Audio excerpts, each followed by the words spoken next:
Selamat datang kembali di sesi penelahan materi kita.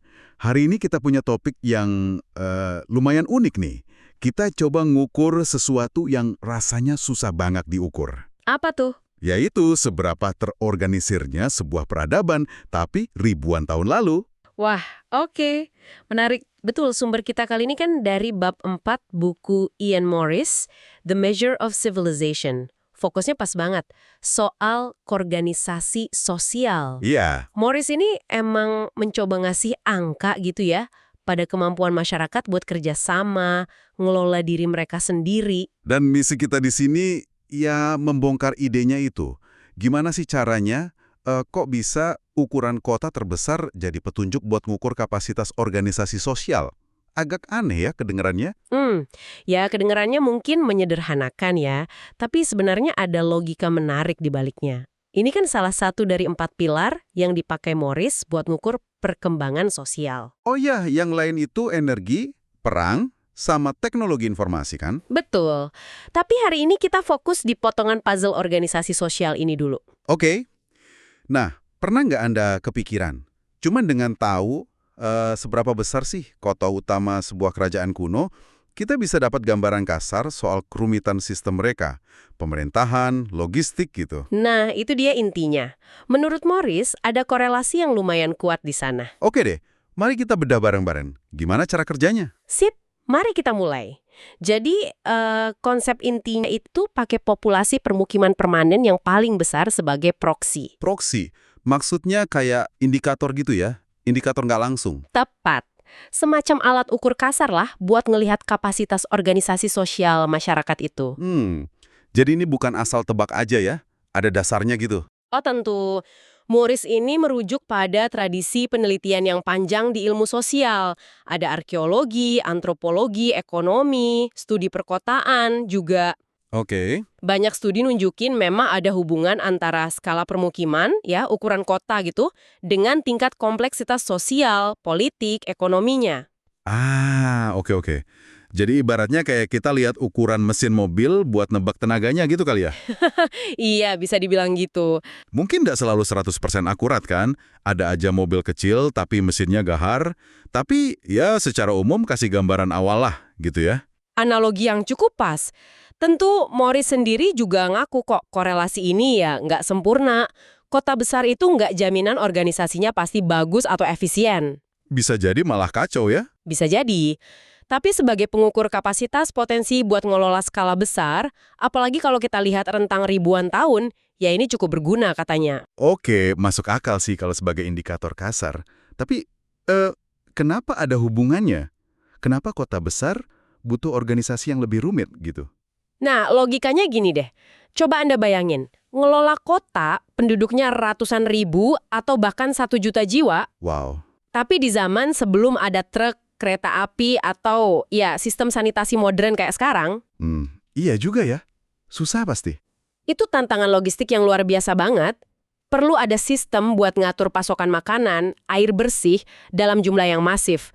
Terus bangun, ngerawat infrastruktur dasar kayak jalan, saluran pembuangan, belum lagi negakin hukum biar nggak kaos. Sama pertahanan juga kali ya? Pasti, koordinasi pertahanan itu penting banget. Nah, makin besar populasinya, ya makin kompleks sistem yang dibutuhin. Cuma buat bikin kota itu tetap berfungsi aja. Dan secara sejarah nih, kota terbesar ini biasanya bukan cuma tempat tinggal banyak orang kan? Ada peran lain. Persis, ini poin krusial banget. Sampai abad ke-20 kemarin, hampir tanpa kecuali, kota terbesar di suatu wilayah, ya pusat administrasi, ibu kotanya. Oh, pusat kekuasaan berarti. Betul, Morris ngasih contoh banyak banget. Dari Memphis di Mesir kuno, terus ada Anyang di Tiongkok era Shang, Uruk di Mesopotamia, nanti ada Roma, pusatnya Mediterania. Baghdad juga ya, Konstantinopel. Iya, Baghdad pas puncak Abbasiyah, Konstantinopel jantungnya Bizantium. Di timur juga sama polanya. Ada Chang'an, Kaifeng, Hangzhou di Cina. Itu kan ibu kota dinasti-dinasti besar semua ya? Benar.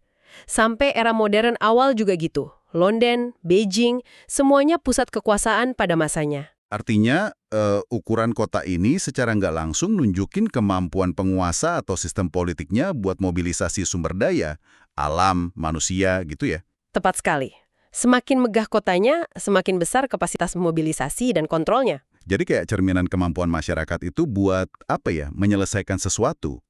Proyek skala besar gitu. Ya, bisa dibilang gitu. Entah itu bangun piramida, tembok besar, atau ya sekedar ngejaga kota raksasa itu tetap hidup aja udah pencapaian. Nah, ini nih pertanyaan praktisnya. Kalau kota-kota itu udah jadi reruntuhan ribuan tahun, gimana caranya kita tahu perkiraan populasinya? Ini pasti bagian yang paling susah. Ini dia, tantangan utama dan sumber ketidakpastian paling besar dalam metode ini. Cara utamanya itu kombinasi. Kombinasi gimana? Pertama, arkeologi. Mereka gali, ukur luas situs pemukimannya berapa hektar gitu. Oke. Terus? Nah, yang lebih baru. Oh, dibandingin gitu ya? Iya, terus angka kepadatan itu dipakai buat memperkirakan kira-kira berapa sih orang yang mungkin tinggal di situs kuno seluas itu. Misalnya ada penelitian Roland Fletcher. Dia nunjukin kota pramodern itu jarang banget kepadatannya di atas 200 orang per hektar. Biasanya berapa? Lebih seringnya ya sekitar 100 orang per hektar. Kalau kepadatan super tinggi, misalnya 500 orang per hektar, itu nggak biasa banget buat seluruh kota. Mungkin cuma di area tertentu aja. Oke, jadi angka populasi kuno ini sebenarnya educated guess gitu ya, perkiraan terbaik pakai perbandingan sama bukti arkeologi. Tapi ya tetap ada kemungkinan salahnya. Sangat tepat. Makanya Morris juga nekenin pentingnya hati-hati. Kalau ada klaim populasi atau kepadatan yang tinggi banget buat ukuran zamannya, buktinya harus kuat. Estimasi ini juga lebih bisa diandelin buat periode atau wilayah tertentu dibanding yang lain. Misalnya kota Yunani klasik kan banyak tulisan ya, jadi lebih oke. Beda sama katakanlah kota Mesopotamia milenium ketiga sebelum Masehi yang buktinya lebih sedikit. Ada contoh kasus yang menarik nggak yang dibahas Morris soal ini? Kota yang mungkin populasinya jadi debat atau punya cerita unik gitu. Roma itu contoh klasik. Diperkirakan kan puncaknya sekitar 1 juta jiwa. 1 juta, wow. Iya, antara abad pertama sebelum Masehi sampai abad kedua Masehi. Itu angka fenomenal banget buat dunia pra-industri. Nunjukin kapasitas organisasi Romawi yang ya luar biasa. Tapi Tapi kenapa? Ada tapinya? ada sisi lainnya. Kota sebesar Roma itu dalam beberapa hal juga kayak neraka kecil. Maksudnya? Tingkat kejahatannya tinggi, sanitasi buruk banget, penyakit nyebar gampang, angka kematian tinggi sekali. Faktanya, Roma itu butuh aliran migran terus-menerus dari provinsi lain. Buat apa? Cuma buat mempertahankan populasi 1 juta itu. Karena jumlah kematian di dalam kota itu lebih banyak dari jumlah kelahiran. Ya ampun. Jadi, buat mencapai ukuran segitu ada harga yang mahal banget ya. Kayak mesin raksasa yang mesti terus diisi bahan bakar manusia, cuma biar tetap jalan. Bisa dibilang gitu. Ini nunjukin batas-batas teknologi dan organisasi di masa itu. Ngelola logistik, kesehatan, ketertiban kota sejuta jiwa tanpa teknologi modern itu tugas monumental. Mungkin selalu diambang krisis. Wah, menarik banget ya kompleksitasnya. Nah, coba kita lihat gambaran besarnya deh, lewat data yang disajiin Morris. Dia kan bandingin tren ukuran kota terbesar antara Barat sama Timur. Ya, Barat itu Eurasia Barat ya, Timur Tengah sama Eropa. Timur itu Tiongkok dan sekitarnya. Nah, pola utamanya gimana yang kelihatan? Oke, kalau kita lihat trennya ya, bukan detail angkanya satu-satu, polanya menarik. Di Barat kita lihat ada pusat awal kayak Uruk di Mesopotamia atau Memphis di Mesir. Itu puluhan ribu penduduk. Oke, Terus ada lompatan kota kayak Babilonia bisa ratusan ribu. Puncaknya ya Roma tadi sekitar 1 juta di awal Masehi. nah setelah Roma runtuh, Pel sempat besar, mungkin setengah jutaan. Baghdad juga diperkirakan dekat 1 juta di masa emasnya, tapi angkanya agak debatable. Terus ada Cordoba juga kan di Spanyol? Betul, Cordoba di Spanyol, Islam lumayan besar. Baru jauh, kemudian kota-kota Eropa kayak Paris mulai gede. Dan akhirnya London meledak pas revolusi industri. Lewat 1 juta dengan gampang. Gimana kalau di timur? Polanya mirip? Ada kemiripan soal pasang surutnya, tapi waktunya beda. Pusatnya juga beda.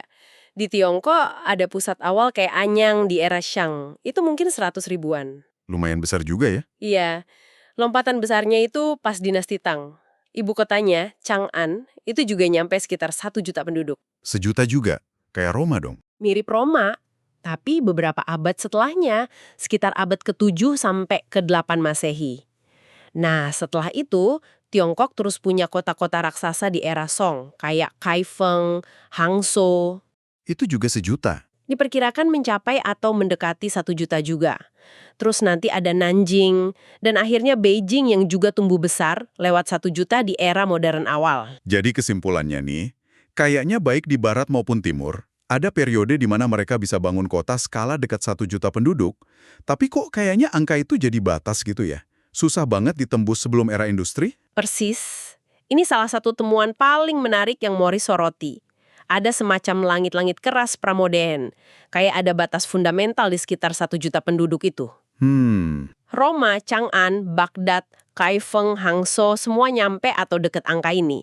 Tapi nggak ada yang bisa melampauinya secara signifikan dan bertahan lama gitu, sebelum ya abad 18 atau 19. Kenapa bisa gitu ya? Apa yang ngebatasin mereka? Ada teorinya? Kemungkinan besar sih kombinasi dari faktor-faktor yang udah kita singgung tadi. Pertama, soal energi. Sumber utamanya kan otot manusia, hewan, sama kayu bakar. Ya terbatas kan? Iya benar. Ini ngebatasin produksi sama transportasi. Kedua, teknologi transportasinya sendiri, mindahin makanan, barang kebutuhan pokok buat lebih dari 1 juta orang pakai gerobak atau perahu itu, ya ampun susah dan mahal banget. Terus kesehatan tadi ya? Betul. Masalah kesehatan publik. Tanpa ngerti soal kuman dan sanitasi modern, kota padat banget gitu jadi sarang penyakit.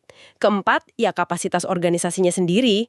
Ngelola birokrasi, hukum, logistik segitu banyak orang pakai teknologi komunikasi sama administrasi praindustri, itu mungkin udah sampai batasnya. Jadi perlu terobosan gede kayak revolusi industri. Pakai bahan bakar fosil, teknologi baru bisa nembus langit-langit 1 juta itu secara besar-besaran. Betul sekali. Revolusi industri kan ngasih energi yang jauh lebih gede, batu bara, terus minyak, transportasi massal kayak kereta api, kapal uap, kemajuan sanitasi, kedokteran, terus teknologi komunikasi juga, yang bikin organisasi skala raksasa jadi mungkin. Tadi kan sempat disinggung juga soal perdebatan angka populasi ya, kayak buat Baghdad atau Beijing. Nah, seberapa besar sih pengaruh perdebatan ini ke kesimpulan umumnya Morris? Perdebatan itu emang ada. Dan penting buat diingat. Misalnya populasi Beijing tahun 1800 aja, perkiraannya bisa beda jauh. Ada yang bilang 1,1 juta, ada yang bilang 2-3 juta. Wah, jauh juga ya bedanya? Iya, Hangzhou abad ke-13 juga gitu. Ada yang bilang 600.000, ada yang bilang 1 juta. Ini nunjukin kalau angka-angka ini ya bukan data pasti kayak sensus modern kita sekarang. Nah, kalau angkanya bisa beda-beda gitu, metode ini masih bisa dipercaya nggak sih? Masih valid itu? Ini pertanyaan bagus. Argumennya Morris sih, meskipun angka pastinya bisa didebatin, tapi pola umum yang muncul itu cenderung konsisten di berbagai studi. Pola umum kayak gimana maksudnya?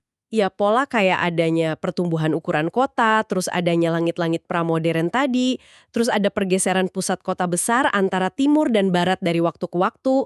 Nah, pola-pola itu cukup kuat kelihatannya. Oke.